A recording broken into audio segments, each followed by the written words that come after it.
the Dr. Fundi channel. Welcome to all of our participants. Welcome to all of our panelists. This is a webinar hosted on the Dr. Fundi channel by Proactive Health Solutions. Proactive Health Solutions is an integrated health and wellness organization providing wellness services to different organizations. The reason why we are hosting this today is Matric results have just been released, and a lot of matriculants have been going through difficult emotions together with their parents as well.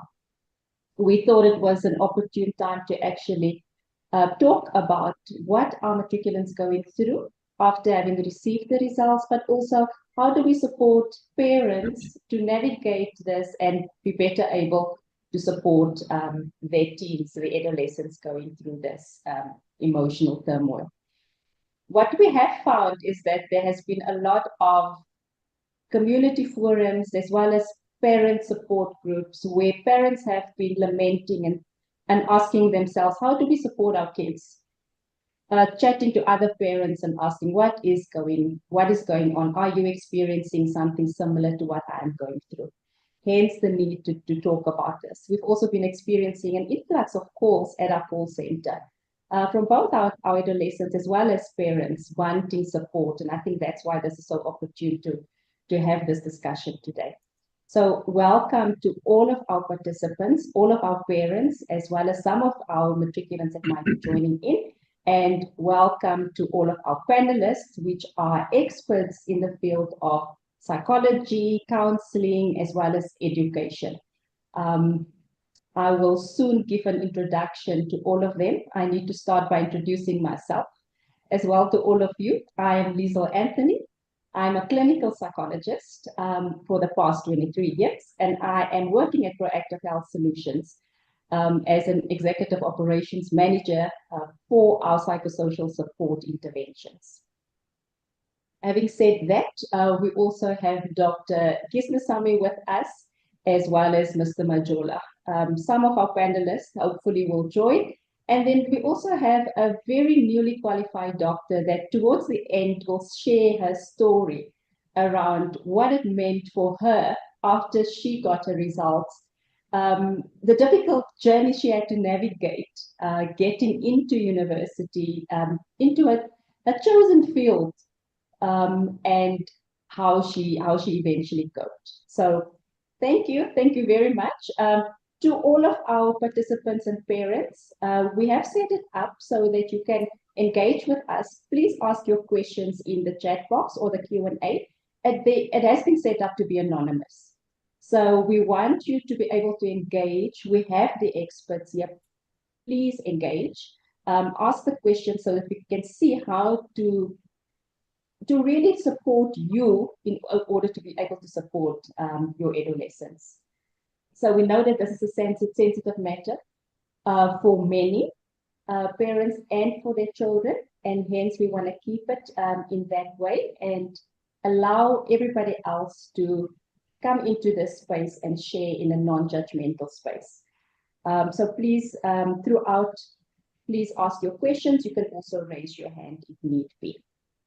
All right, I'm going to start by introducing our panelists. Mr. Majola first. He is quite a seasoned educational practitioner and has been working in this field for 29 years with a specific focus in leadership, human capital policy, teacher development, and organizational culture. So he knows quite a bit about children and what they go through as well. He holds a master's degree in education, leadership, policy, and management from Wits University. He has an honors degree from UKZN. He has a higher diploma in education from Edgewood College, UKZN. And he is currently in pursuit of his doctorate in education, in educational leadership and management at the University of Victoria. So Mr. Majola, thank you. Welcome. And we are looking forward to having your insights and hearing what you have to say on this topical issue. Thank you. Then we also have Dr. Guru Kisnesami.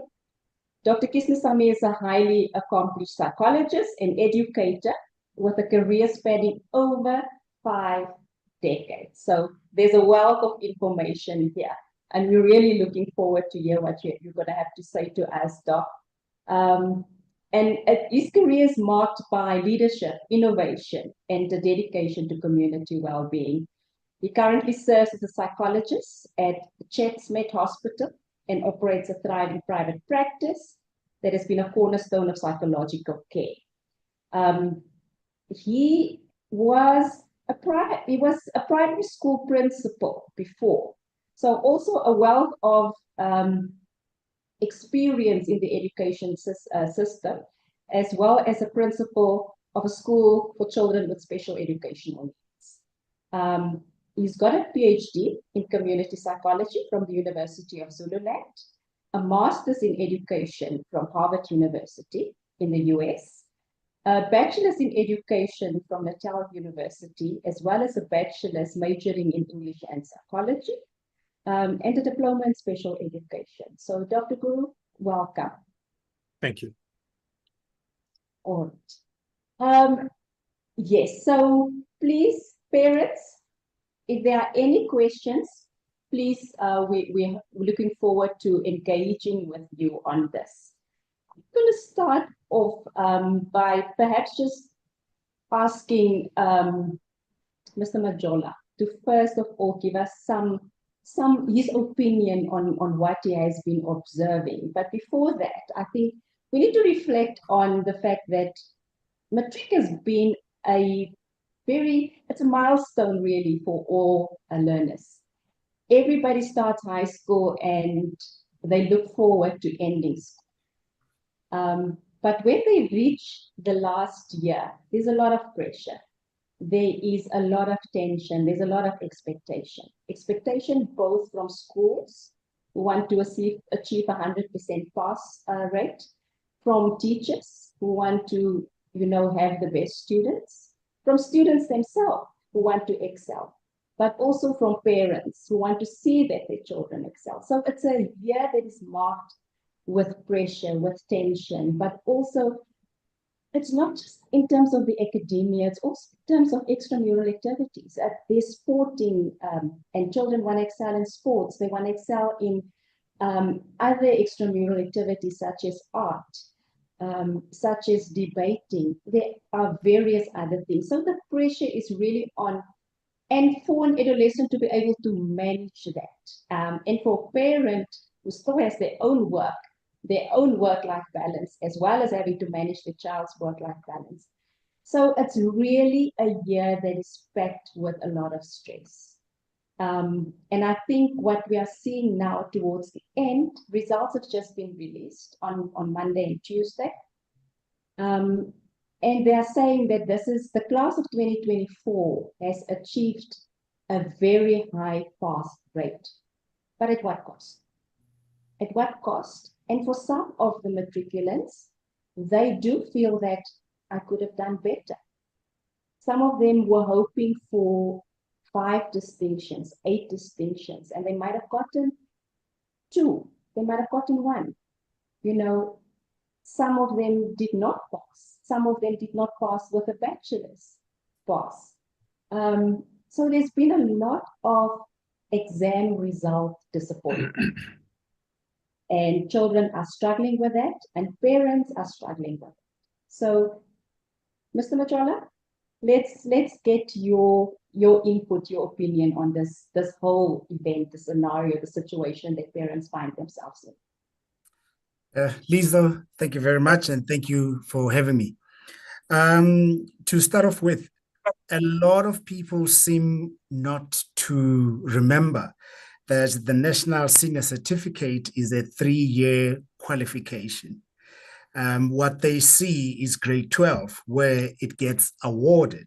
Meanwhile, as from grade 10, that is where a lot of preparation needs to ideally be happening, so that children are prepared for the final matric exam from as early as grade 10.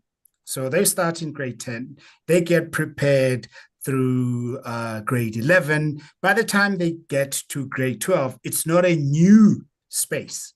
it should be a new space in grade 10. And parents too, what they ought to be doing is to start then and lay the foundation as early as grade 10 to mentally, emotionally, and physically prepare these children so that by the time they get to grade 12, it's business as usual. It is not a fresh new page. So I want to do that kind of intro first and say, let us remember that this is a 3-year qualification. And so by virtue of it being a 3-year qualification, there shouldn't be really much pressure in the end. The real pressure needs to start from grade 10 and then progressively work with these children, including mentoring them and coaching them and creating all sorts of scenarios so that by the time they get to grade 12, they are not receiving mentoring and coaching for the first time, but that it's been throughout their NSC lifetime. I'll stop there, Lisa. Okay. So basically what you're saying is that this tension or pressure or managing it should be something that we teach our children from grade 10. It shouldn't be that only now we start focusing on it. So there's a lot of emphasis on the pressure and the amount of stress and stress management in grade 12, and it should start way before. Correct. Okay. All right. Yeah. Dr. Kismasamy, I saw you nodding. Are you in agreement? Yes, Liesl, very much so. I'm also in agreement, having been in the teaching profession myself.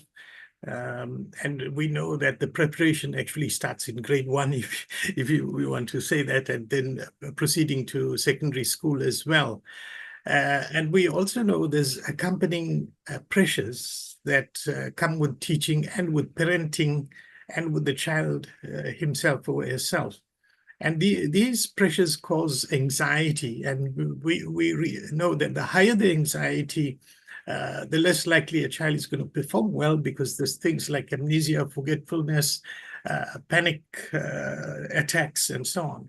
So there's varied factors that contribute to the success or failure of our children.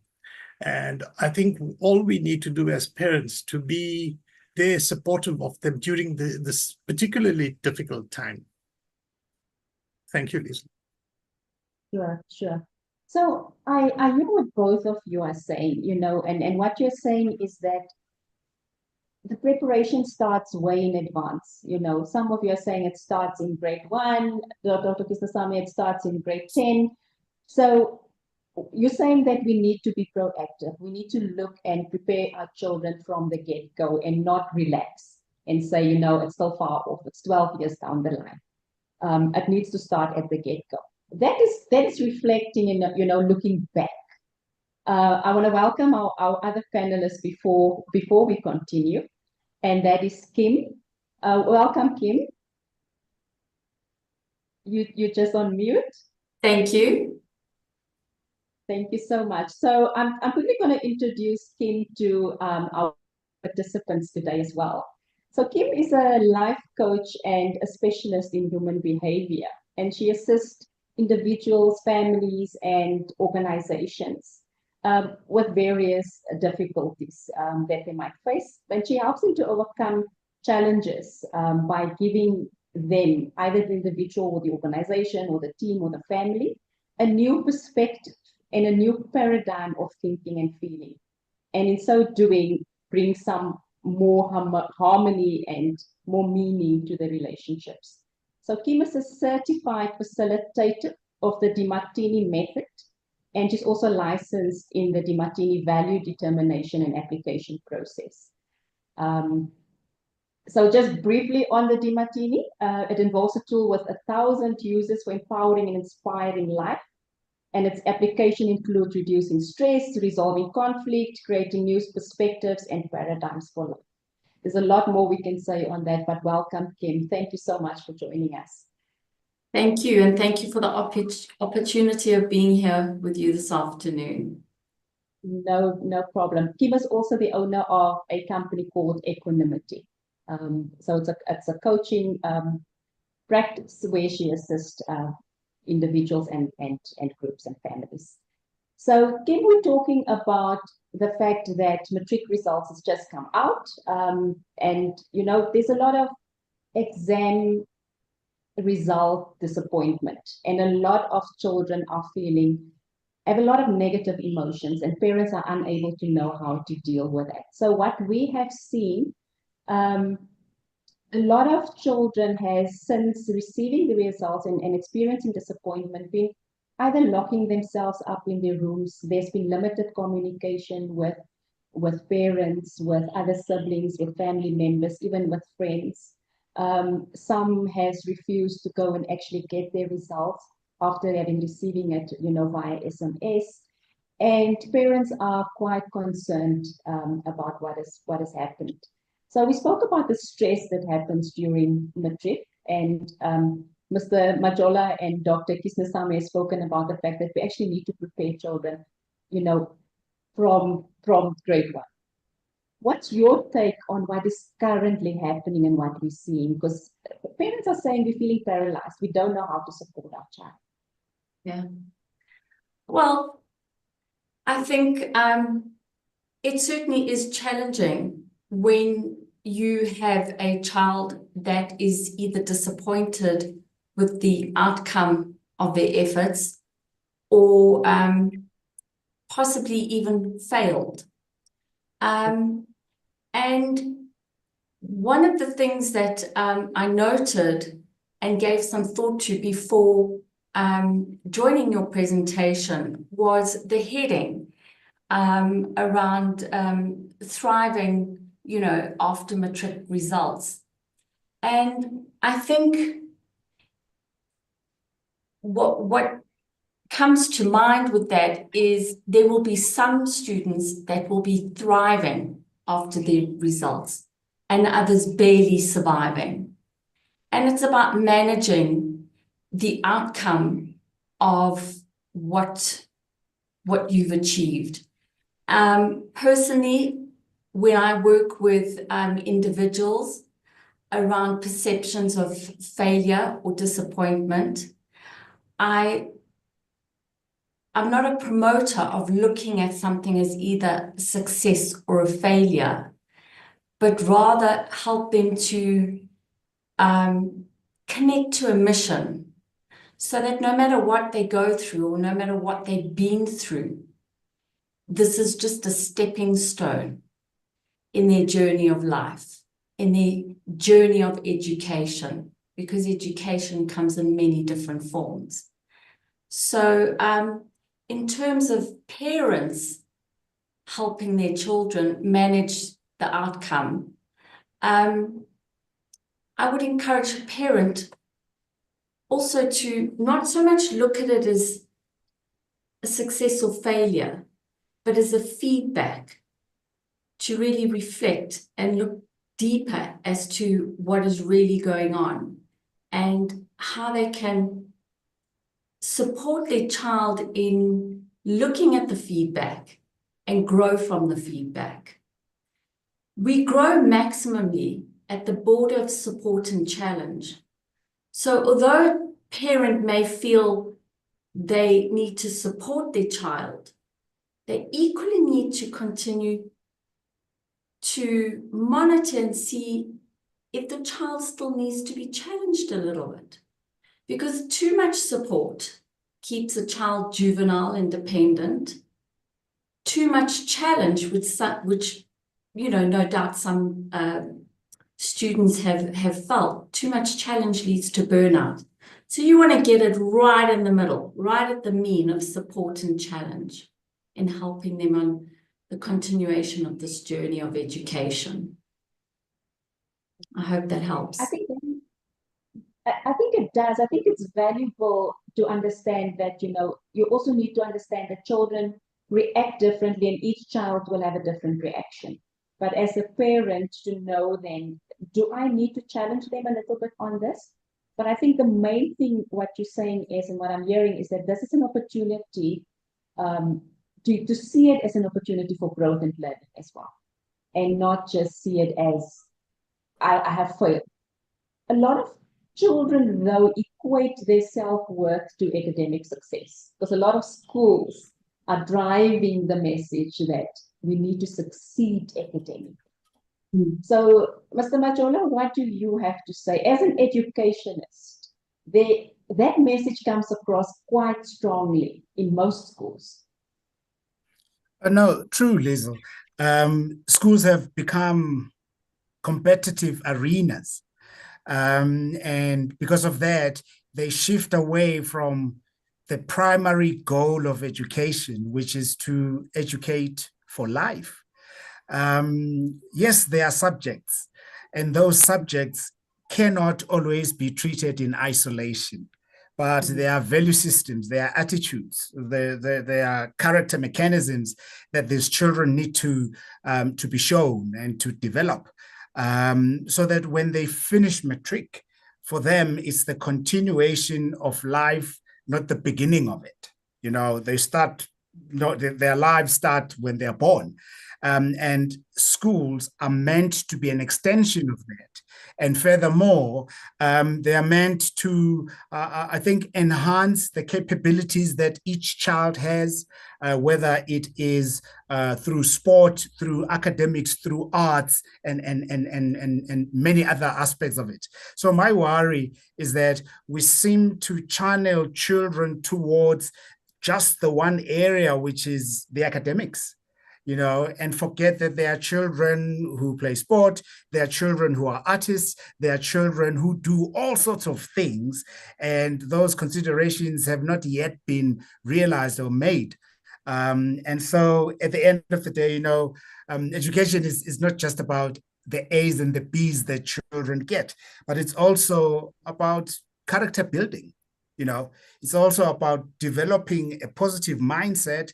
It's also about developing the coping skills that will allow them, whether during school, high school, primary, or post-matric, to tertiary and to life, to live their full happy lives. At the moment, we seem to be working from this silo of education being about academics and marks, and that naturally attracts a lot of pressure and creates tension among students. Yes. So we know that in a lot of the European countries, schools are much more focused on mindfulness, meditation, resilience building.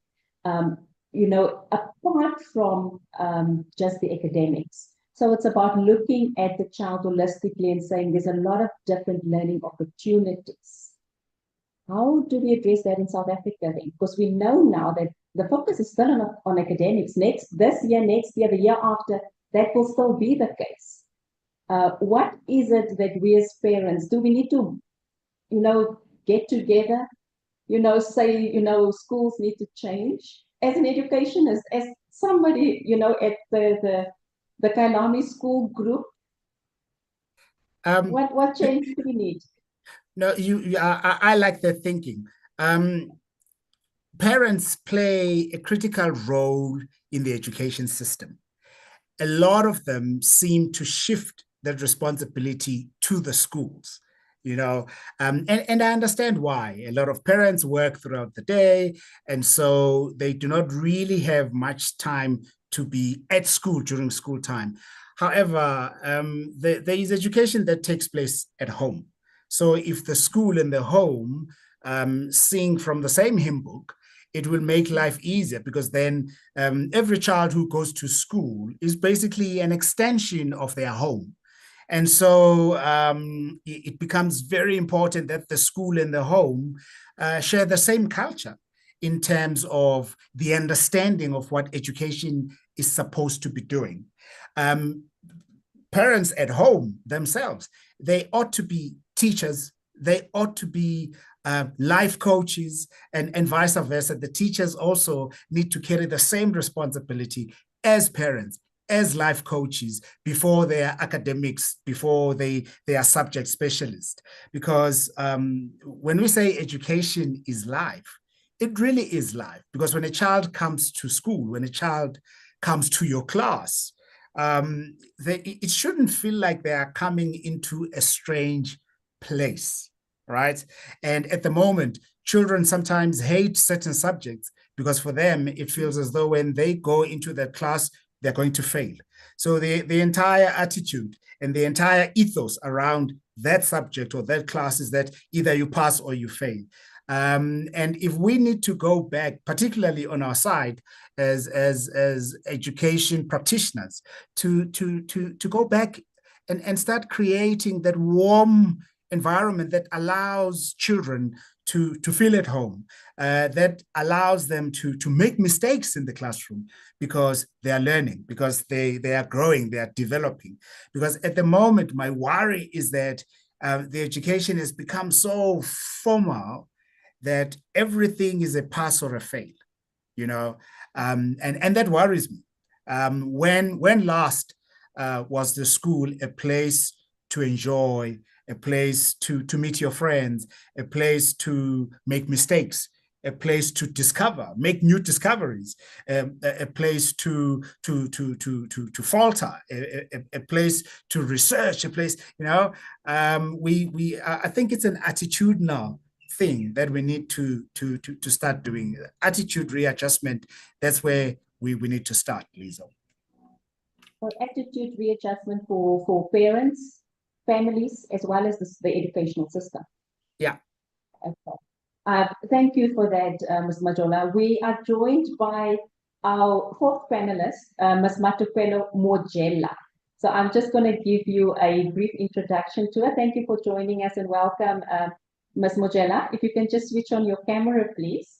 So Matriculants is a seasoned therapist that has vast experience in different fields of social work as well as employee assistance programs. And her experience has been acquired for over 20 years through working with individuals, small groups, as well as larger groups. I'm not going to go through all of her qualifications and all of the experience, but to say that she's a specialist in what she does. And she sees psychoeducation and psychotherapy as a tool to influence positive change in people by unlocking their potential to address challenges. And I think that is key to what we're talking about here today. She also has done a lot of support group facilitation. She's got a Bachelor of Arts in Social Work from the University of Venda, as well as a Masters of Arts in Industrial Social Work from the University of the Witwatersrand. So the following question to all of our panelists, and if you can all switch on your cameras, please, because I want to play a little bit of devil's advocate, because I think a lot of the parents on here is saying, we hear you. However, this is our challenge right now. We find that there's been a lot of negative reaction to the results. Kids are reacting in a way that are out of character. Parents do not understand what is happening. You know, and we know that the anxiety that they felt as the results came up has been because of this fear of failure. So, you know, there's been fear of failing, but also fear of underperforming. There's been a fear of, I'm not going to make my parents proud. You know, then there's been the disappointment in the results. And like I mentioned, we see now social isolation, locking up in rooms, limited communication with others. It might have affected their sleeping and eating patterns.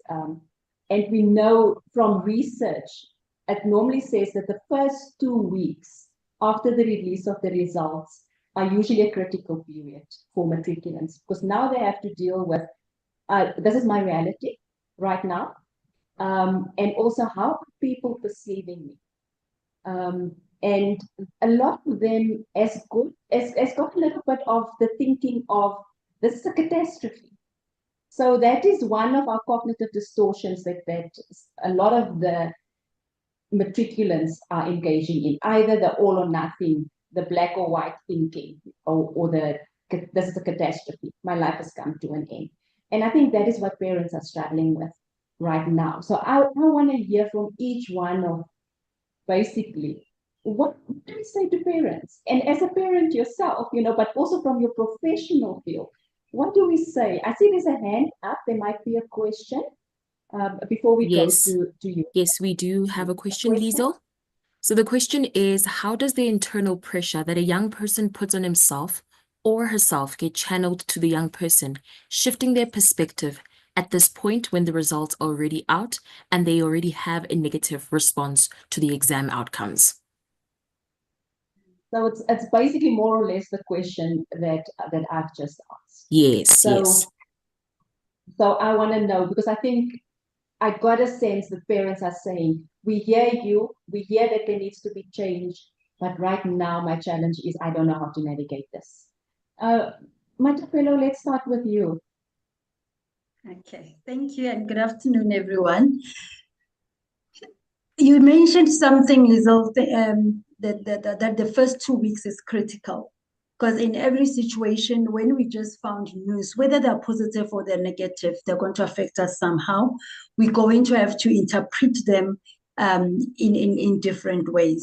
So in this case, if a child did not do well, of course, when you fail, one thing that you think of is, I'm not good enough, I didn't do my best, and all those kind of things. So it's to have a sit down with them, just to go through their thoughts and their emotions, to say, how do they feel and what do they think? Understanding that if you're going to receive negative feedback, you're going to see yourself in a negative way, but that does not necessarily mean it is true. So the child at that time may be negatively seeing themselves, even though they have worked hard in the year and all those kind of things. So it's to sit them down and just to hear how do they interpret the results. How do they see themselves and all that, and help them to now look at the facts and what is correct and what is not correct. Also, as time goes, you also help them look at where did they go wrong. And that is when they are more calmer to say, why did they not make it? And what is it that can be done? And that's why I like when, before the result, we will get a lot of professionals coming to say, these are the options that you have available. But then this is the time when they're more calmer to talk about them, to say, this is what is available now that we see that this is what was difficult. So the first thing I would do is to sit down to hear their thoughts and their emotions on how they perceive their results. So basically, creating an opportunity for open conversation, but supportive conversation. A supportive conversation, yes. Okay, Dr. Guru? Yeah, thank you, Lizel. I think at this time we need to understand that our children who have not made the expected grade or the mark will have emotional outbursts. They will react in many emotional ways. They will withdraw from us. And they will, just seclude themselves. Now, we need to be very sensitive because this is a very crucial part of the child's life.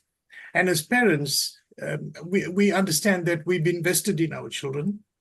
We had hoped that their passing would be an opportunity to elevate us from perhaps financial difficulties, and we take pride in that. But I think at this time, it's very crucial to be able to support our children emotionally, to be able to listen to them rather than blame them and start criticizing and finding faults and saying things like, you didn't work hard enough, or your friend passed, or your cousin passed this exam and you didn't do as well. And I think those comments actually don't resolve anything, and they tend to depress our children further.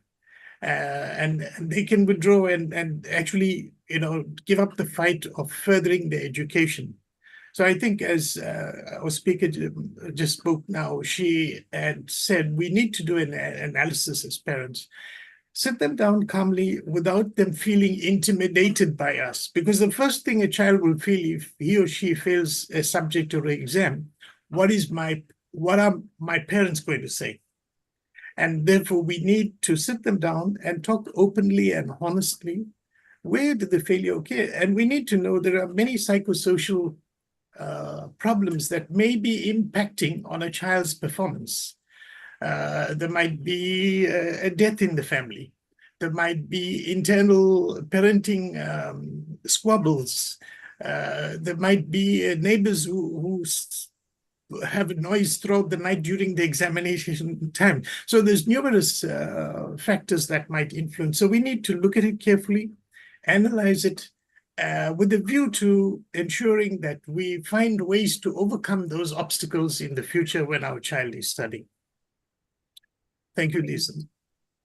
Thank you, Dr. Guruki. What is your take? Well, I think, as the panelists have mentioned, to sit down and have an open conversation, if your child is willing to do that, that would be first prize. And if they are willing to do that, it's an opportunity for a parent to help them to get really grounded in objectivity, if I can put it that way. In other words, let's get factual, because you've mentioned numerous times the reactions of the students. Reaction is an emotional perception. And as a parent, we have the opportunity then to ground them in acting wisely in the next step, as opposed to an emotional reaction. So getting grounded and perhaps looking at taking a different perspective on the outcome that the child is disappointed or the parent is disappointed about. But rather to ask a simple question is, how, by getting this result, is it actually a benefit? How is it serving me? Now, when I throw that question out there, people immediately, clients immediately say, there's no benefit. That's why I'm here. I need help. There's no benefit. But in actuality, every event in life has two sides. Every event in life is balanced. And it takes a mindful moment. This word mindfulness is used a lot in society today. But if we're looking at being mindful about what's happened, it means wholeness. So we need to look at it from a balanced perspective, a balanced approach. Looking at it and saying what has happened is all terrible, all traumatic, all disastrous, is not helpful. Let's encourage the parents to wisely act, get objective, and find a different way of perceiving what this child has been through, what you as a parent has been through, and have a look and see, has this outcome that was unexpected or disappointing possibly an opportunity for growth? Is it building resilience? Is it building adaptability? Is it an opportunity to open communication with your child that you perhaps didn't have before? So it's about listing exhaustively the amount of benefits until you actually see a balance between the perceived negatives, downsides, and drawbacks, and you find an equal and opposite amount of upsides and benefits to the event. No event in life is one-sided. Every event has a hidden blessing or a hidden upside.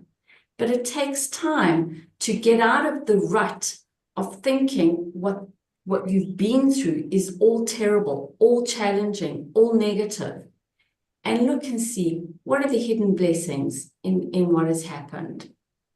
That would be my approach. To look for the, like we call it, the silver lining. What is the silver lining in all of this? Yes, but you want to go in and you really want to find true objective benefits to the situation that the child is in. Sometimes it's just an amazing opportunity to look back and reassess and really get to grips with what is really important to this child. What is this child of mine all about? Where is their unique genius? You know, did we miss it getting caught up in a completely academic world? Have we missed the core competence of this child? Perhaps there's an opportunity, because when you're at rock bottom, that's the greatest opportunity to begin to build back. That's the moment that you can push back up. Yep. Thank you. Okay. Mr. Majola? Um, I think what my fellow panelists have said is true.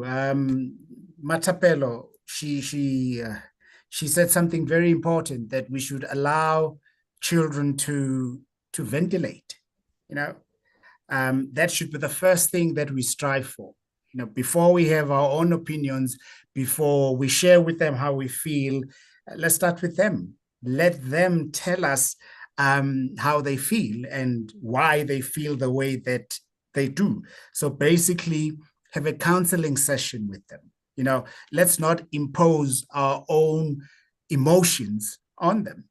Rather, let's receive them from them. Which then goes to what Dr. Guru was saying, that our own reactions are very, very important. So if a child did not make it, they obviously are going to be looking at you and looking at your reaction, your own behavior. So if it is reassuring, they may not really feel that much pressure after all. But if it is, if your reaction seems a bit aggressive and disappointed and angry, now imagine this child as a recipient of your emotions and attitudes directed at him or her. So, and in that case, I would say it becomes very important to, to say, don't say more than what a hug would say, because it shows empathy. Don't have words. Cancel those words. Just give a hug. Don't say a word. Up until, as I've said earlier, the child then is able to exhale, to breathe, to say, this is how I feel. I feel disappointed. I feel this way. I feel that way. And all you do is to just give this child a hug. Because my thinking is, again, I think what Matapelo had alluded to, that once the chaos has died down, once the emotions are now back into their usual space, we start drilling into the reality of their results. This is obviously way after all the emotional havoc has taken place. And now that we move towards the brain, towards the thinking, towards the reality, and say, hang on, all right, so let's look at the results. What happened there? And as I said, this should happen way later in the process, not to just receive the results, you didn't make it, why? And then you start drilling into that, but rather that you look into the reality of those results at a much later stage, where you are able to then even have a scientific sort of like research kind of focus into what exactly happened, what do we need to sort out, and how can we sort that out. So yeah, so I agree with what everybody else, Kim and them, have said.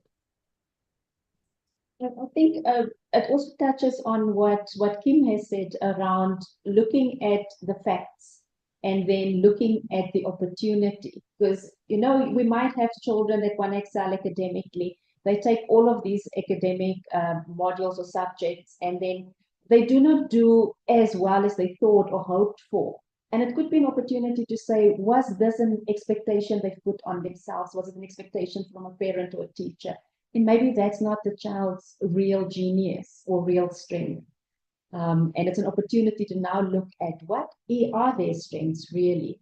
I think there are two either comments or questions. Kat, can you let us know? I think you've just answered this question, because this one says, can we use this opportunity to look at options that could create a unique path for a child and not obsess over the previously planned duration of their future studies and a particular career path, destiny perhaps? I'm gonna give it to the panelists, any one of you. I would say that's a very wise approach.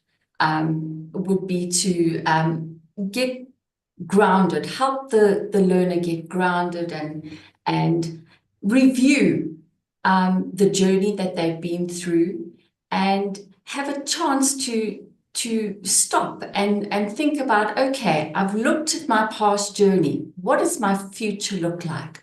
What is in my heart that I would really love to achieve?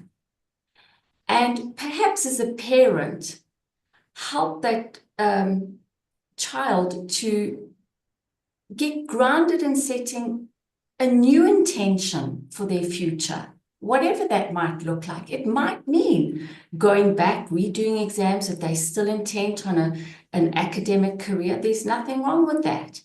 But then again, it's going back and saying, well, how by redoing a subject or my matric year, what would the benefit be? You know, perhaps they feel that there were so many gaps that they missed out on, that they realized that they perhaps wouldn't have been fully prepared for the next step, for example, at university.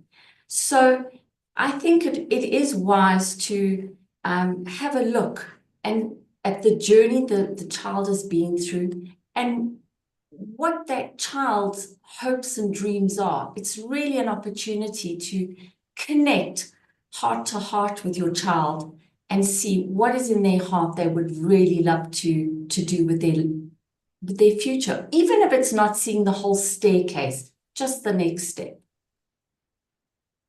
So, like everybody has said, this is a very emotional time and kids are reacting in a way that's out of character. What if a child is refusing that sit down? What if they are saying, I don't want to talk? You know, I need space. What do I as a parent do? Matapelo, just unmute. All right, I can take that because silence is also communication. So we don't want to hear words and we say somebody's communicating, or when we see behaviors that are, you know, unbecoming, then that is a communication. Sometimes when people want to be quiet, we allow them to be quiet because that is their time to really self-preserve, you know, deal with whatever they are dealing with. So it is allowed. But as a parent, and as Kim was talking, I was thinking that we must also be very careful of, you know, being anxious about time is running out. You know, their peers are, you know, will be done in 3 years and in 4 years. What about them? We need to be very careful, and that's why to calm down and to be grounded is very important during this time. But during that time that they want to withdraw and they are self-preserving, according to me, that it's allowed. We just need to say to them, it is okay that you do not want to talk. It is okay that you want to be quiet and be by yourself. But I want you to give me time. You know, do we give you a week? Do we give you 2 weeks? So there must be that, because then there is a goal that we are setting. We are respecting them, but we are also setting a goal to say they are allowed to lock themselves in the room. I don't know. I get feedback. I don't know. I hear myself. I don't know what's happening. Please continue. Okay, much better now. Yes, much better. So it is when you give them that period, then they know that it means that they need to come back to you. And all that. So that is also kind of being firm, but in a way that Mr. Majola said, not in a way of being harsh and, you know, saying all those things. You still allow them, but you are still in control of, we have to take decisions here. We have to get to a point where we need to deal with them. But I mean, from a social work point of view, we also need to look at safety, to say during this time that they are self-preserving, you know, as Matapelo calls it, you know, are they safe? Are they eating? You know, we need to check certain things, that we are not just saying they can lock themselves in the room and not eat and all that. So we also kind of sit them down to say, while you are quiet and still thinking and not wanting to talk about your results, we expect you to function like a family member, to come to the table when we eat, to take a shower, to do this. So we will respect you, but you still need to function. So it is just to bring that balance. But yes, I will allow them not to for some time. Yes, Yes, Matapelo, I think you're touching on something very, very crucial, that yes, we give a child space to process and have respect for what they are going through in that time. But I think it's very important that space does not equate isolation. And that as a parent, the parental role still is the safety of my child. And I think that is crucial in something like this. Before we move on, Dr. Kisnasamy, you've been quiet. You want to add? Yes, if I may add, I like the idea of a time frame for anything, you know, even if your child Definitely. says to you that I'm not going to have lunch today, you need to say, okay, it's 12 o'clock now. Would you like to have lunch at 1 or 2 o'clock? So you give them preferences, but you still, as a parent, need to know that you are in control of the situation. And you also need to understand that some children can use the depressed emotional state sometimes to manipulate our guilt feelings as a parent, and to say that if I deprive myself of their company, if I deprive myself of meals and so on, I will get, you know, their support, the sympathy, and so on. So we need to be open, truthful, and realistic about the situation. Also, we need to impress on our children that everything has time frames. For example, if you're looking at, you want to choose to remark, you want to do a supplementary, or whatever choices you have, there's a time frame, there's a deadline, there's a date. And therefore, we need to say, you know, this is the date. So it's the 15th of Feb. Would you like to give me an answer by the 5th of Feb, for example? And I think that factor is important, not on the other end, to leave the child alone and to say, when you are ready, you come to me. I think we need to have a guide, but to do it in a subtle way that does not appear to be prescriptive. Thanks, Liesl. Thank you so much. Mr. Majola, you wanted to come in?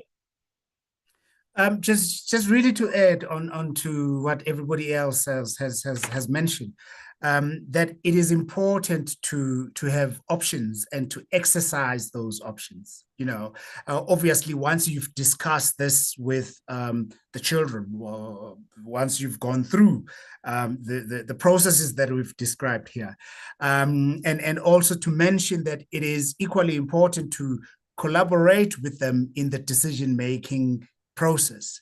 As much as they have a decision to make, you also have a decision to make, and both of you need to understand the roles and responsibilities that rest with each one of you as you contemplate, as you think about making these decisions. And finally, also to create that ethos, home environment that is supportive and encouraging, that is reassuring. That to me is important, because by that ethos, it means the siblings, you know, the grandparents, everyone else who is in the vicinity, they also need to be of the same mindset, to say, hey, you didn't do well, but we're here with you, we love you, and we believe in you, that kind of scenario. Because it's one thing to be supportive as a parent, and then the uncle or the brother says something totally different, which then, you know, breaks down all the good work that you've done. So that was my thinking, Lisa. Thank you so much. Kate, I think there's another question. Another question is, at what point do we seek professional help, especially if the child has a history of suicide ideation or depression? Sorry, Matapelo?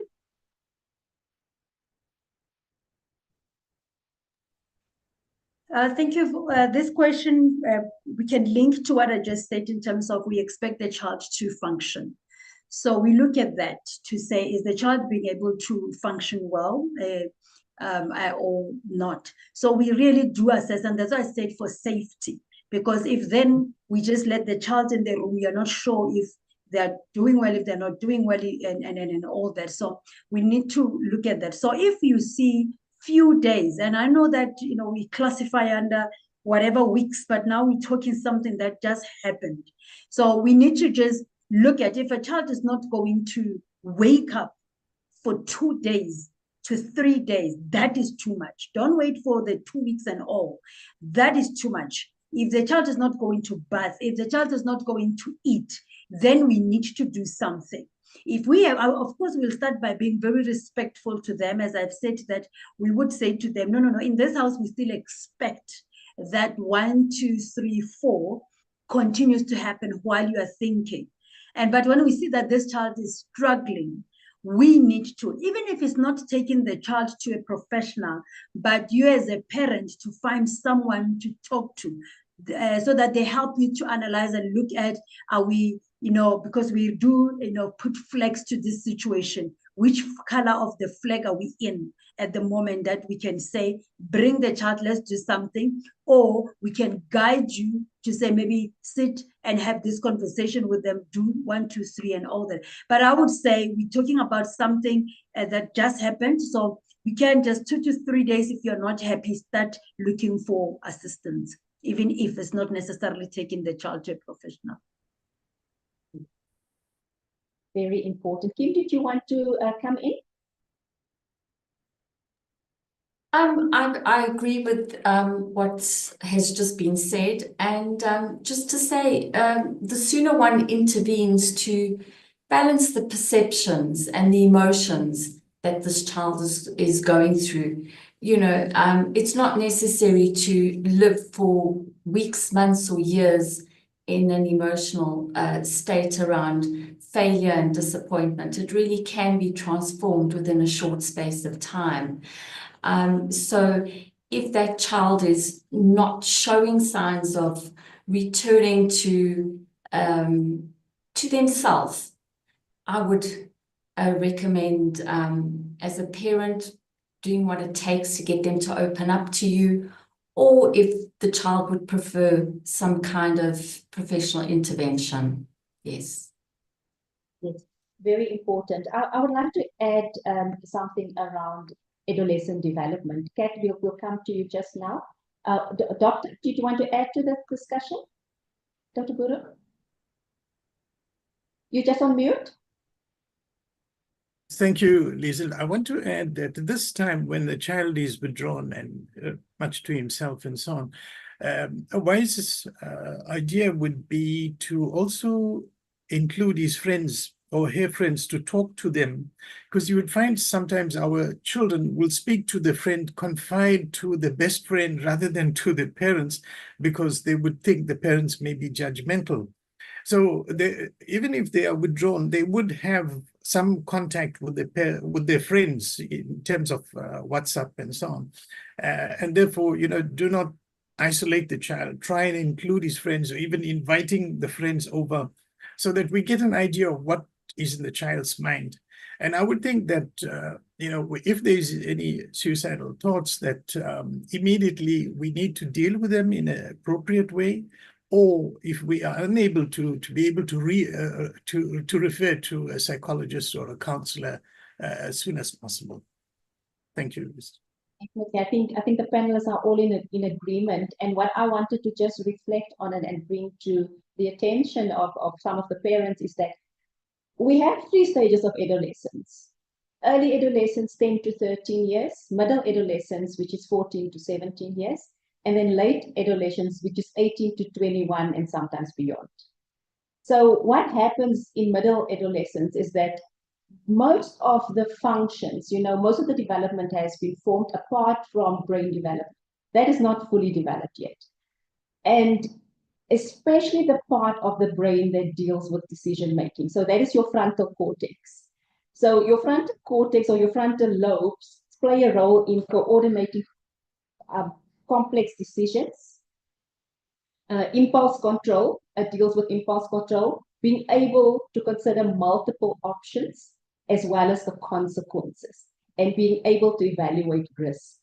So that part of the brain is only completely developed in our mid to late 20s.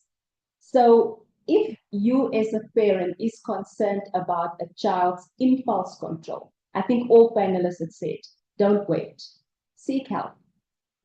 Whatever you need to do in the moment, seek help. So although adolescents are able to think abstractly, they are able to weigh, consider they're able to look at the big picture, but they're unable to do so in the moment when they are confronted with an intense emotional reaction. They're able to reflect on it later, but not in the moment. And I think that's why it's important to understand some of the emotions that we are seeing and some of the cognitive distortions that we are seeing, some of the perceptions that they're having, some of the beliefs that they're having about themselves, is because although they see the big picture, they're unable to do that in the moment. So as parents, we need to create context and create a different perspective. They need to hear a different narrative as well. Before we go to Dr. Mandisa, who has gone through a challenging period about navigating her own career, I just want to go to Kat. Is there a comment or question? It's actually a question, so it reads as follows. As a parent of a matriculant, the last couple of days I've engaged with several parents and found their disappointment of results more alarming. I acknowledge often children carry the dreams of their parents and hope of breaking generational cycles. Parents themselves are often struggling to offer support to their children due to their own emotional challenges. Where can parents get support to work through their emotions in order to be able to support their children to the best of their ability? Okay, any of the panelists? Thank you, Liesl. I think SADC is one of the bodies that is available, and their services are free of charge. And they are there 24/7. So SADC is one of the bodies that parents can look up to. And of course, the nearest point of call would be a counselor, social worker, or psychologist in the area that they live in. And I think they need to make use of that as quick as possible. And we will be providing all of that numbers in the chat. Kat, if you're ready, you can actually provide all of the numbers there, but we'll also provide it at the end. So there are a range of different free services that parents can access. And like Dr. Guru said, as well as going to your nearest counselor, psychologist, social worker, life coach as well. We want to switch to Dr. Mandisa. And Doc, are you here? Can you just switch on your camera? Hi everyone, I'm here. There you are. I see you. You dressed and ready for work or just coming from work. Give us I'm coming from work. From work, okay. Sorry that we're catching you. You're gonna rest afterwards. Give some perspective. Yes. Your journey from having received your results to where you now, because I mean that was quite a journey. There was some disappointment in that. Please share with us. Good afternoon, everyone. Thank you for the opportunity. Greeting to the panelists as well as our viewers. So my name is Mandisa Ngema. I'm a medical doctor who qualified last year. I'm from Wits. I matriculated in 2012, which was 12 years ago. And my matric results were not great for medicine. I always wanted to be a medical doctor, but the marks were not great. So my maths was sitting at a 65. My average was sitting at a 70.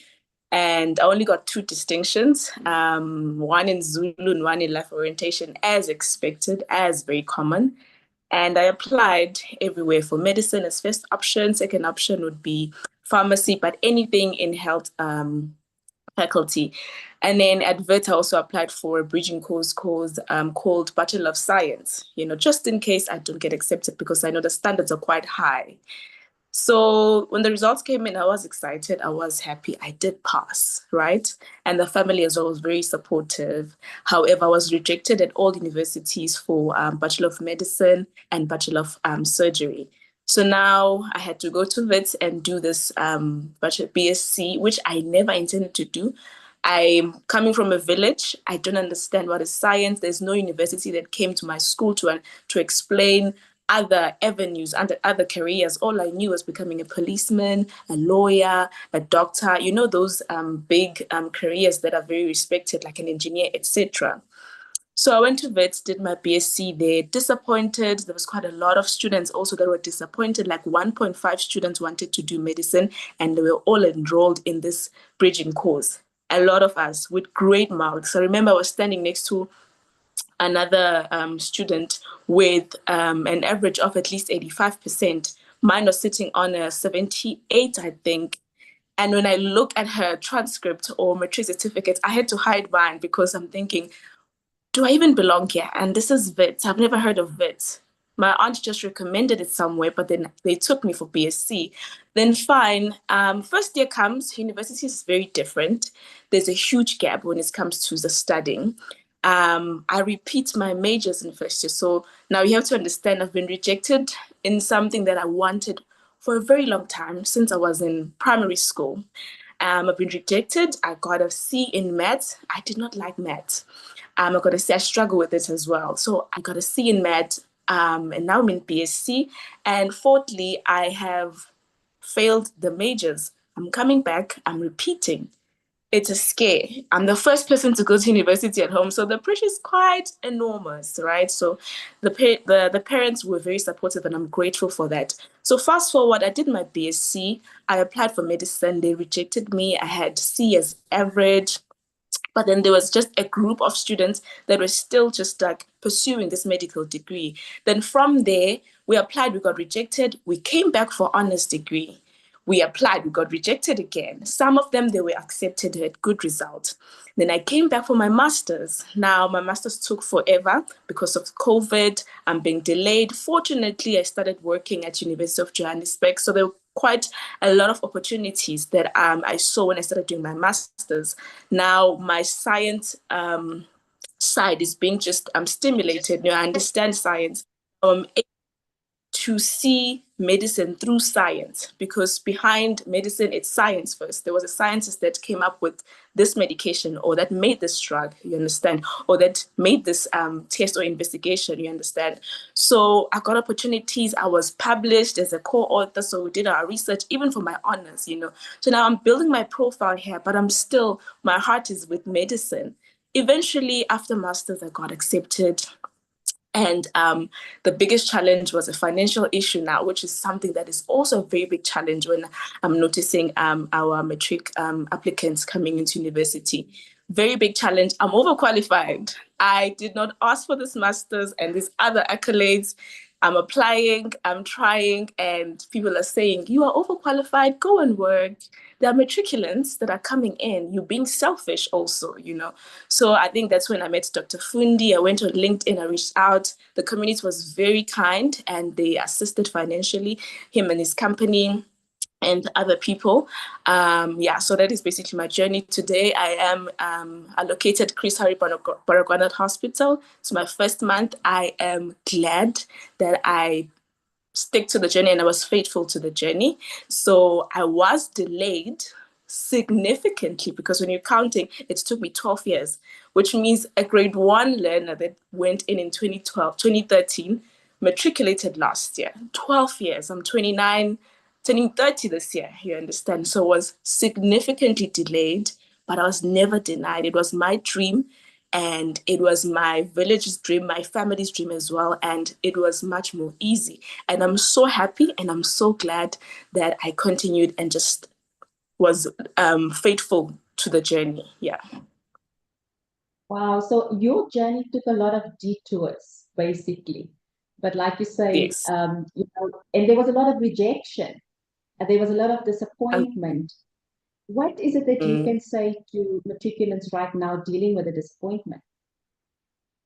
I think the panelists have answered quite a lot of questions, and I echo the same sentiments with them that the first 2 weeks, one of the panelists mentioned that it's going to be the emotions are going to be very high. They need to process them. They need to seek help, they should seek help. It is going to be challenges because sometimes your fellow classmates have passed with distinctions and everything like that. But it is important to make sure that you are focusing on your journey. What do you want? What kept me going was the fact that there was nothing else in my mind. I didn't see myself as an accountant or as anything other than medicine. And I wanted that, and that was it. It's very important for the family, the parents especially, to support their children. You understand? So with my family, it's almost like they took this dream and they made it theirs, to a point where when I did not want to continue, they said, you will continue, you will achieve, not forcefully, but I'm just glad that I was surrounded with that. So to all the matriculants, do not rush. It's a journey. Life is a journey. I know that a lot of us would say, by 26, I have to have a degree and I have to get married, I have to have a drive a BMW or Mercedes, things like that. It's going to come. It will come. Trust me, it will come. Just, it takes perseverance. It takes resilience. You understand? So if I can do it, so can you. Yeah. So basically, rejection also led to redirection, because I'm sure that all of the paths helped you on your path of resilience as well. Yes, quite significantly, because I see the way I work with other, it's helped with people skills. It helped with my field here, how I work with patients and how I deal with them, how I respond with people, seniors, etc.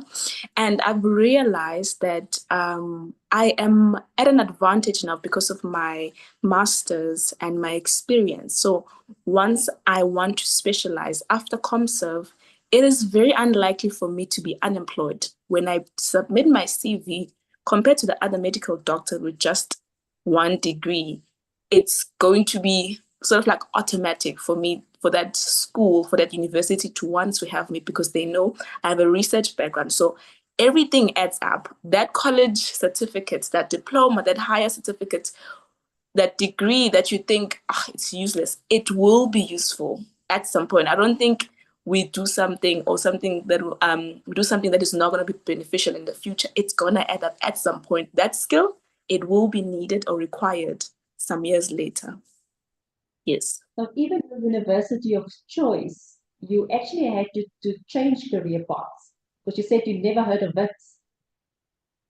Yes, we applied at WITS on the last, what is this thing? Last 30th of June, we applied. That's when I applied, and that was the closing date. I only knew, so most universities, if you notice in South Africa, are named after their towns or cities, like University of KwaZulu-Natal, University of Limpopo, University of Cape Town, University of Pretoria, Free State. Then you have WITS.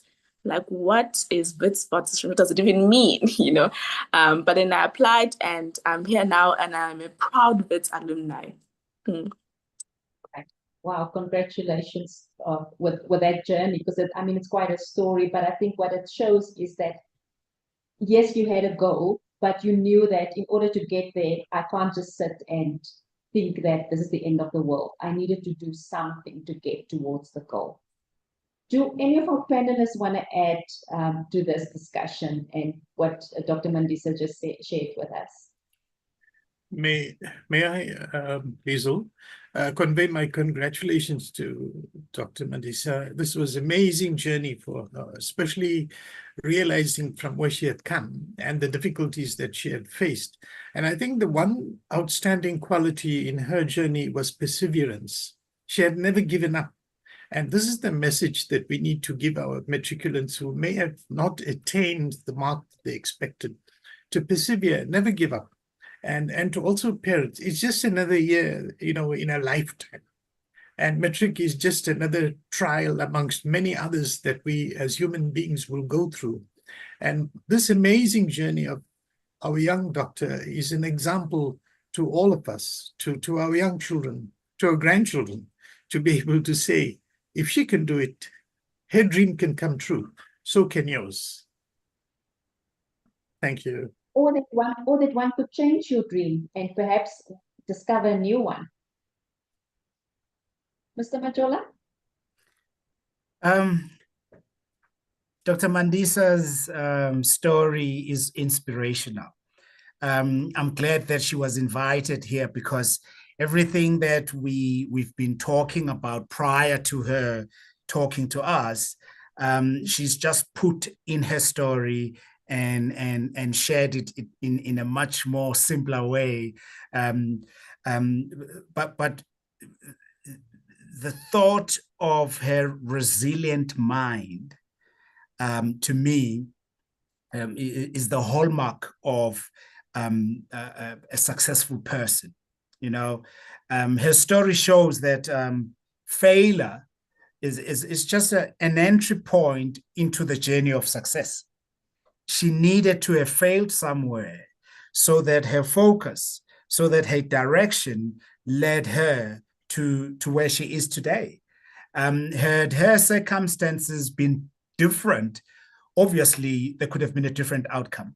But it's important, as I'm listening to her, it is important that children, whether at home or children at school, from grade R right up until grade 12, are consistently taught how to think differently, how to think positively, and how to stay true to, I think, a positive outlook, which is what I have learned from Dr. Mandisa's story, that what come may, she knew what she wanted.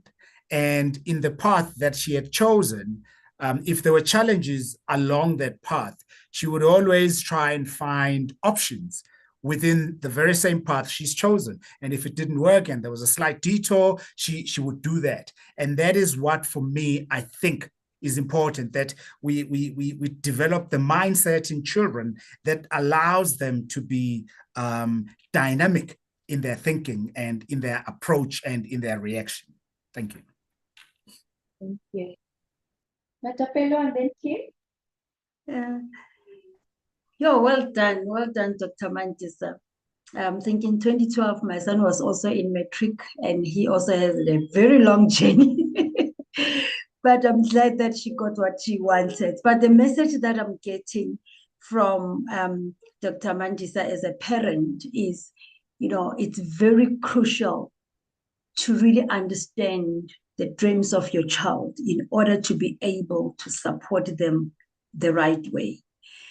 Because we may be saying, but you can see that you're not going to qualify as a doctor, choose something else, We may be really cut the dreams of our children early because of our own thoughts and our own understanding, but being very supportive to your child and helping them to achieve and reach to what they want, it's important. Also, I think there was a question Katlego put in terms of how do we support parents who, kind of push their own dreams into their children. Also to understand that there's nothing you can do. When someone is passionate about something, they just need us to prepare the environment for them. And that is the love, the support, and making the resources available. Making the resources available for them to get to where they want. I always tell my clients that passion kills. If you don't follow your passion, if you don't understand it, if you do not nurture it, you become unhappy for a very long time, and until you really get to do the things that you like doing. So as a parent, I'm taking that message of listen to your children, be patient with them, be supportive to their dreams. And it's not only one way to become a doctor. There are other ways and means that we can follow to help our children to get where they wanted to. Very amazing that she's from a village with not understanding of the things that I'm saying, but she has made them happen. So what more about those who are in places that are resourceful, that we have lots and lots of support? How much more can we do in supporting our children? Thank you. Anything from UK? So obviously, congratulations to Dr. Mandisa. It's a very inspiring journey she's been on. And what stands out for me, once again, is it's not about pass or failure, or success or failure. Or it's about your mission. And if we can help our children truly understand their core values, who they truly intrinsically are from within and what's intrinsically important to them. And we can help them set intentions with slow and steady steps in that direction, giving them the support that they need. Because clearly Dr. Mandisa had incredible support system from her family and her community. With every rejection that she got, she was equally supported by her family and community, which is possibly why she managed to persevere. And I encourage all the students out there, be a master of persistence. Don't allow one event in your life to determine the end of a dream. Persist. So thank you to Dr. Mandisa for her sharing her journey. It's very inspiring. Thank you. Thank you so much. I think that's definitely true. We hear perseverance, we hear that she had a lot of support, parents were there. But I also think that sometimes we could also look at her story and say, what if she was destined for something else? What if there was a different dream? And I think as parents, like Kim said earlier on, it's an opportunity to look at what is truly valued by the child, and is the child even aware of what they are valuing and what their true passion is? And perhaps it's the role of the parent then to create that environment to say, what are you passionate about? How can we change this that seems like a catastrophe into something that you can triumph from? And I think that is also important, and all of you as panelists pointed to the fact that it's not just about academics. There are other avenues that one can pursue, but it's about creating the environment for those other avenues as well. So before we conclude, are there any other questions, Katlego? Yes, there is another question. And it is, how does one get in touch with Kim?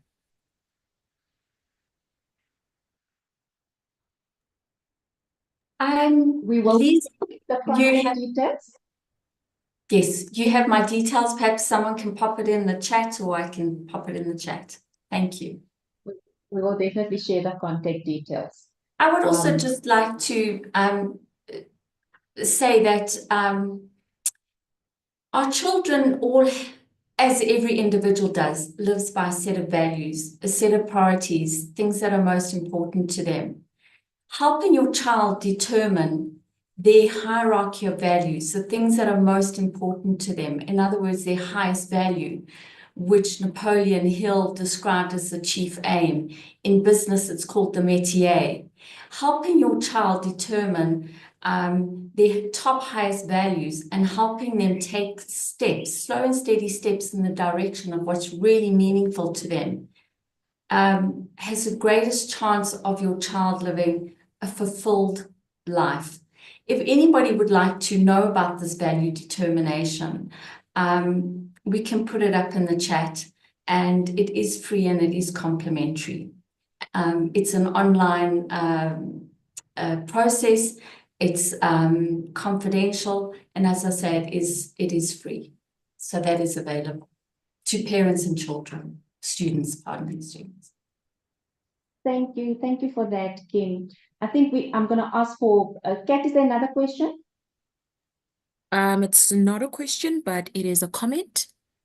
So it reads as follows: Dr. Mandisa's journey has helped a lot with dealing with the failure associated with not fully meeting their requirements, even in the face of good marks.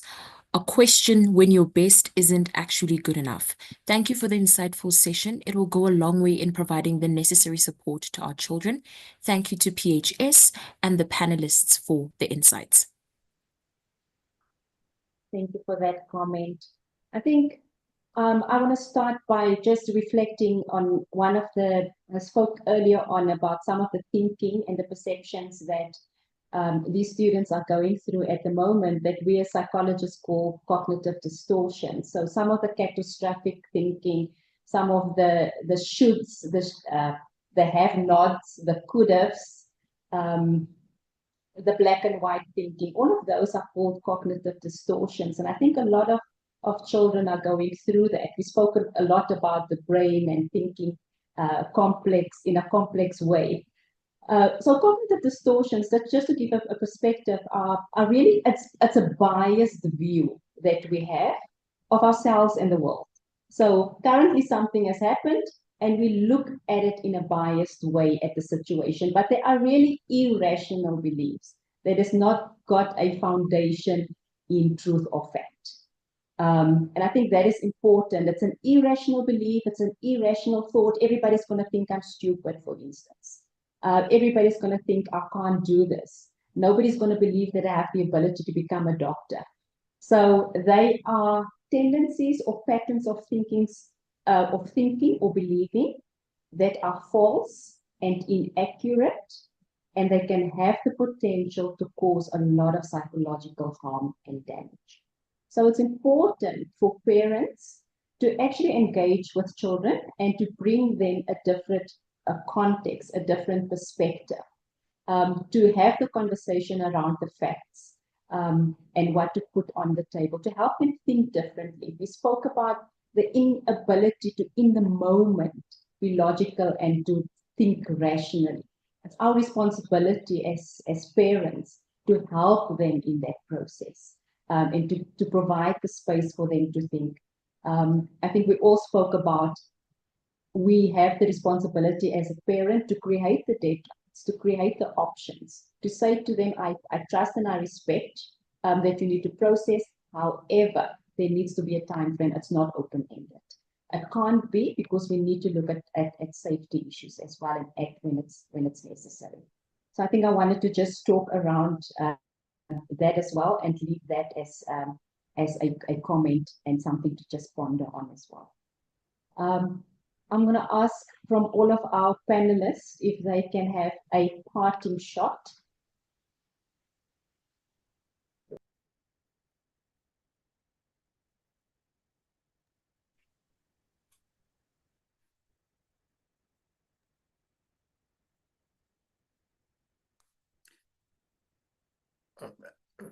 Shall I start then? Because it seems like we're all waiting for somebody to start. Well, I'll start. That's fine. Not a problem. There are probably three just basic things which I think we've sort of spoken about here as a group, that we must remember. I'm going to reiterate this. We must remember that Matric is a 3-year qualification. That point I would like to, drum into our heads. It is a 3-year qualification, and therefore what it means, we need to tighten the screws as early as in grade 10, because for me, grade 10 is the beginning of Matric. So that when children go to grade 11 and go to grade 12, they are just doing revision by the time they get there, instead of starting in Matric and learn for Matric. They should start in grade 10. And we've spoken about, or rather, we speak about work-life balance. Children at school need to find school life balance too. It shouldn't be something that they should find post-Matric. They should find it whilst they are still at school. Yes, there is a school part, but there is also a life part. And I think the school gives them the opportunity for both. And then lastly, if you don't make it, press the reset button, consider your options, and then commit to whichever option that you've chosen. That for me, I think, is important. And I'm saying this based on Dr. Mandisa's story. Left doesn't go right, go right. Maybe you can go left, So yeah, that's me. And thanks, Liesl. Thank you, Mr. Majola. Dr. Guru? Thank you, Liesl. I think as parents, what we learn from this webinar is that we need, as parents, to be in close touch with the teachers of our children. because the teachers are the ones who know if our child is going off track or not. There are incidents, for example, a child may be going through a relationship issue. A child may be unwittingly drawn into drugs, or there are some behavior issues. Now, these type of situations will impact negatively on the child's performance. Therefore, as parents, as much as possible throughout the life of the child in school, it would be wise to keep in touch with the teachers to know how our child is doing. Thank you, Lisa. Thank you, Kim.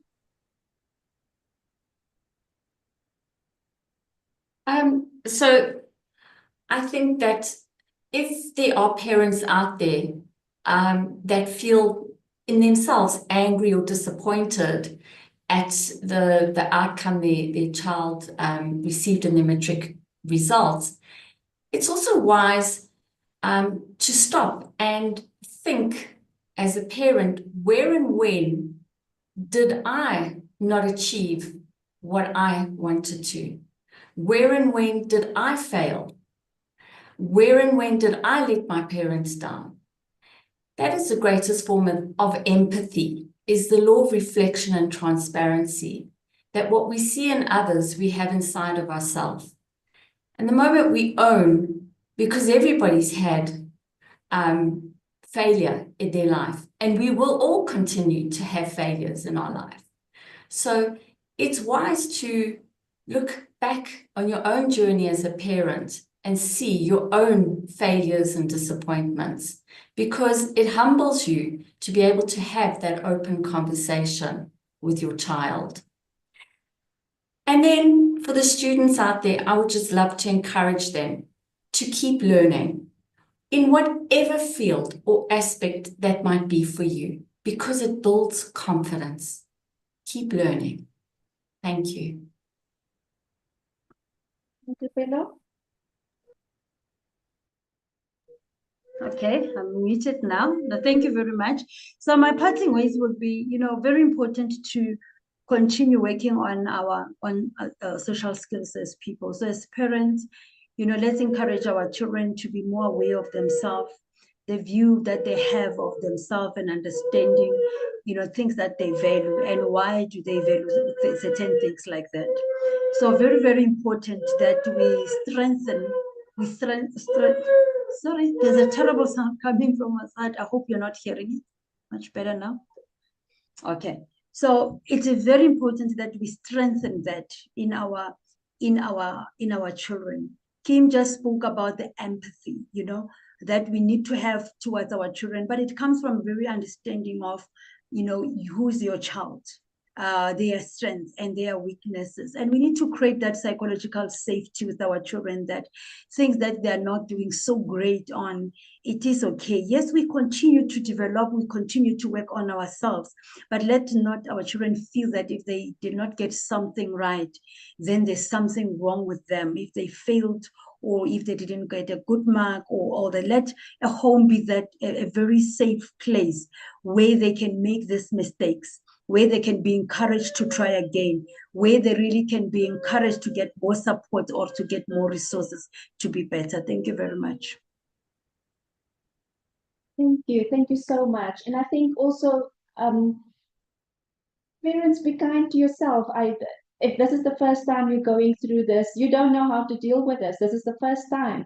So I think it's important to also realize that you are going through this and you don't know, and you're just navigating it. And yes, a lot of times when our kids feel like it's the end of the world, like it's the biggest catastrophe that might have happened, and they don't want to talk to us, it feels like a rejection. It feels like we don't count. And I think it's important to acknowledge that as parents, we are affected by that. And we're going through our own sadness and our own grief, and we're mourning this because it was supposed to be a period of elation and celebration. And I'm talking about even children that might have just underperformed and do not want to celebrate. So that's also for you as a parent. It's a moment of grief and mourning because you saw this as a celebration and you want to celebrate your child through everything. Each child that failed, can be celebrated, because we need to change how we talk. It's not necessarily a failure, but it's just a hurdle in the path of their journey. And I think we still need to celebrate and congratulate each and every matriculant that actually wrote these exams, because it took a lot out of them. And that must be celebrated as well. So I think for the parents, be kind to yourself, acknowledge the fact that you might feel rejected. Dr. Guru, you spoke about, we need to be engaging with the teachers of our parents, but I think it's also important that as we are also teachers of our children, and I think we shouldn't forget that we are teachers of our children. So what we need to teach them and role model to them how to deal with things. Exactly what you mentioned, Kim, as well, is to have that reflection, to speak to them, to be open and transparent and say to them, this is how I dealt with disappointment. Not necessarily call it a failure, but this was a disappointment. This is how I've dealt with hurdles, and how we can overcome. This is how I overcome. Maybe you can help me think about ways to overcome as well. So I think that is also important. I think Dr. Guru, you spoke up, and Matapelo spoke about silence, and silence says something, it means something. Dr. Guru, you spoke about some behaviors, could be manipulations, but it's a message. And I think we need to read into the messages. What is the silence saying? What is the manipulation saying? Is that them reaching out for help? But I think it's important for parents. We need to look at what are the red flags as a parting shot. What do we need to look out for? And I think it's persistent changes in how they think, how they behave, and their emotions. That is the main thing that we need to look at. Persistent change in that, and negative thinking, negative behavior, negative emotions that is just escalating and they're not getting out of that. So out of character and persistent, isolation, continuous isolation without coming out, and Matapelo spoke about that. There needs to be boundaries around, you are still a member of this family. Withdrawal from social interaction, not enjoying activities that they used to enjoy before. When they become sensitive to any form of rejection or critique, they're tearful all of the time. Lack of interest in, like I mentioned, in activities. They're restless. They are irritable. They are frustrated. So I think there's a lot of that to look at. Sleeping patterns. They're just sleeping all the time or not sleeping at all. They're eating all the time or not eating at all, or they say, I don't want to eat. But physical symptoms also, all of a sudden they're complaining about a lot of physical symptoms, headaches, body pains, muscle tension. I think that points to something that we always need to, especially if it's a child that never has physical ailments. Poor hygiene, Matapelo mentioned that. Poor hygiene, they're not showering, they're not getting dressed, they're not cleaning up their room. Talking about death or suicide, being preoccupied with talks around death or suicide.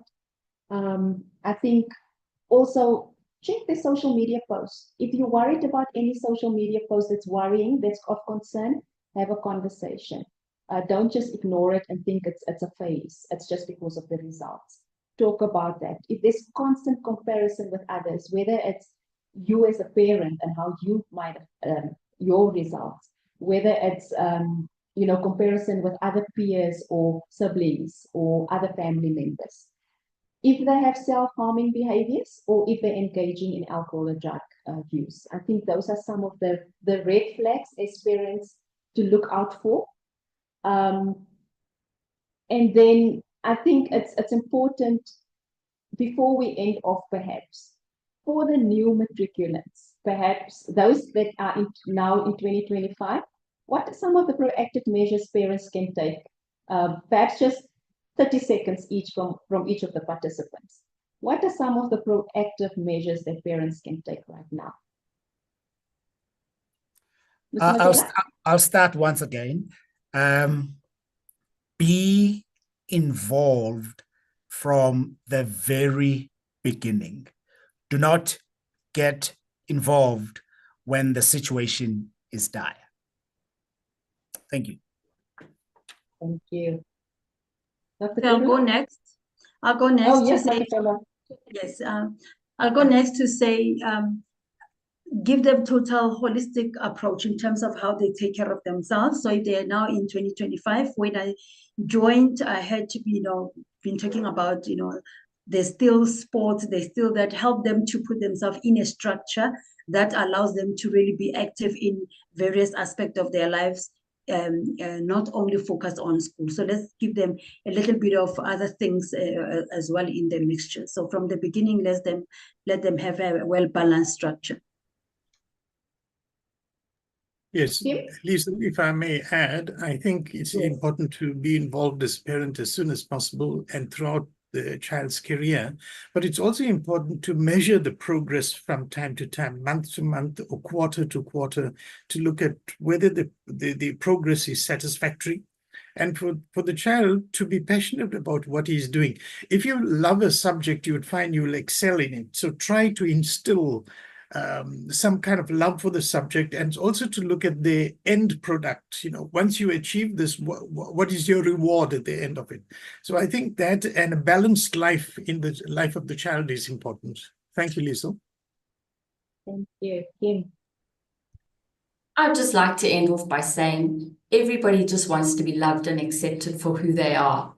So for parents out there, maybe this is an opportunity to deeply reflect on your child, and perhaps you've missed something or you haven't taken the opportunities to get into their world a little bit. And maybe this is an opportunity, a feedback as a parent, to get into your child's world a little bit and have a look at what they're watching, who they're chatting to, what they're up to, what they're into. And take the opportunity to reflect and find the upside in this time, if it is challenging for you as a parent. Thank you. Thank you so much. For all of our participants, thank you so much for participating. The webinar has been live streamed on YouTube. There's a recording available afterwards. Go to the Dr. Fundi channel. Please download and share it on your different platforms. I think there are parents outside as well as learners who can benefit from this, listening to this. To all of this, Dr. Mandisa, thank you so much for sharing your story. It's like a beacon of hope and light that you can get redirected. And sometimes redirection is it's just a delay in getting to where you want to be. And to see it as a hurdle. For all of the parents, we wish you all of the best. We are putting on the screen all of the numbers. Like I said, please go to the Dr. Fundi channel, download and share it on all the platforms. Please subscribe to the channel. There's a lot of other very informative podcasts and recordings there available. And just also to think about your children and to say to them, be there and hug them, tell them that, let me hug you until you're able to hug yourself. Let me hold you until you're able to hold yourself. So the Dr. Fundi channel, like I mentioned, it's the channel by Dr. Fundi Lenyati. He is the host and owner of the channel. So please go there, look at the webinar, share it on all of your different platforms, download.